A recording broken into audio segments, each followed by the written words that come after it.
pasar kripto Indonesia masih menunjukkan aktivitas yang tinggi. Menariknya, tingginya transaksi terjadi ketika harga penutupan bulanan Bitcoin relatif tidak banyak berubah. Kondisi ini terjadi di tengah fase konsolidasi pasar kripto yang berlangsung sejak awal Juni 2026. Alih-alih menunggu pergerakan harga besar, trader justru semakin aktif memanfaatkan volatilitas jangka pendek. Hasilnya, nilai transaksi bisa melonjak meskipun harga Bitcoin secara bulanan terlihat relatif stabil. Lalu, apa yang sebenarnya terjadi di pasar kripto? Fase konsolidasi membuat harga bergerak dalam rentang tertentu. Bagi sebagian trader, kondisi seperti ini justru menciptakan peluang. Pergerakan harga dalam jangka pendek dimanfaatkan untuk melakukan transaksi dan mengejar momentum. Jadi, tingginya nilai transaksi tidak selalu berarti harga Bitcoin harus naik secara signifikan. Ketika pasar bergerak naik dan turun dalam rentang tertentu, trader tetap bisa aktif melakukan jual beli. Inilah yang membuat aktivitas perdagangan tetap tinggi meskipun harga penutupan Bitcoin relatif tidak banyak berubah. Dengan kata lain, harga cenderung konsolidasi, tetapi aktivitas trading tetap agresif. Selain aktivitas trader, faktor domestik juga memberikan kontribusi. Jumlah investor aset kripto di Indonesia mencapai 22,69 juta akun pada Juni 2026. Angka tersebut meningkat 21,32% dibandingkan periode sebelumnya. Pertumbuhan jumlah investor ini menunjukkan bahwa ekosistem aset keuangan digital di Indonesia masih memiliki basis pengguna yang cukup besar. Di tengah ketidakpastian ekonomi global, bertambahnya jumlah investor juga dinilai menunjukkan bahwa kepercayaan konsumen terhadap ekosistem aset kripto tetap terjaga.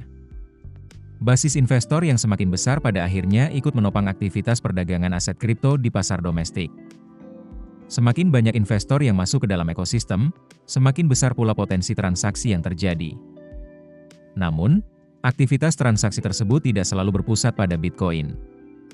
Menurut Yudono, fenomena ini berpotensi mendorong munculnya perputaran dana aktif dari investor yang mengejar momentum harga jangka pendek. Dana investor dapat bergerak aset-aset dengan kapitalisasi lebih kecil. Investor mencari peluang dari pergerakan harga yang lebih cepat dalam jangka pendek. Sementara Bitcoin tetap menjadi aset dengan likuiditas yang relatif stabil. Artinya, ketika pasar sedang konsolidasi, sebagian investor dapat melakukan rotasi dana dari satu aset ke aset lainnya. Perputaran seperti inilah yang berpotensi menjaga volume perdagangan tetap tinggi. Ada satu instrumen lain yang juga diperkirakan ikut berkontribusi terhadap tingginya volume transaksi, yakni stablecoin. Stablecoin merupakan aset kripto yang dirancang memiliki nilai relatif stabil. Salah satu yang umum digunakan adalah USDT. Dalam aktivitas perdagangan, stablecoin dapat digunakan sebagai instrumen untuk keluar dan masuk pasar. Ketika investor melakukan rotasi dari satu aset ke aset lainnya, stablecoin dapat menjadi bagian dari proses tersebut. Karena itu, volume transaksi stablecoin bisa tetap tinggi meskipun kapitalisasi pasarnya tidak mengalami kenaikan harga. Justru pada periode volatilitas atau ketika arah pasar belum jelas, penggunaan stablecoin dapat meningkat. Kondisi tersebut terjadi dalam fase ketidakpastian arah pasar seperti yang berlangsung pada Juni 2026. Aktivitas stablecoin juga menarik perhatian regulator.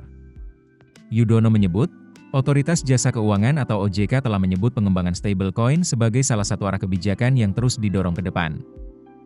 Artinya, stablecoin bukan hanya menjadi bagian dari aktivitas perdagangan aset kripto. Instrumen ini juga menjadi salah satu bagian yang diperhatikan dalam perkembangan ekosistem keuangan digital.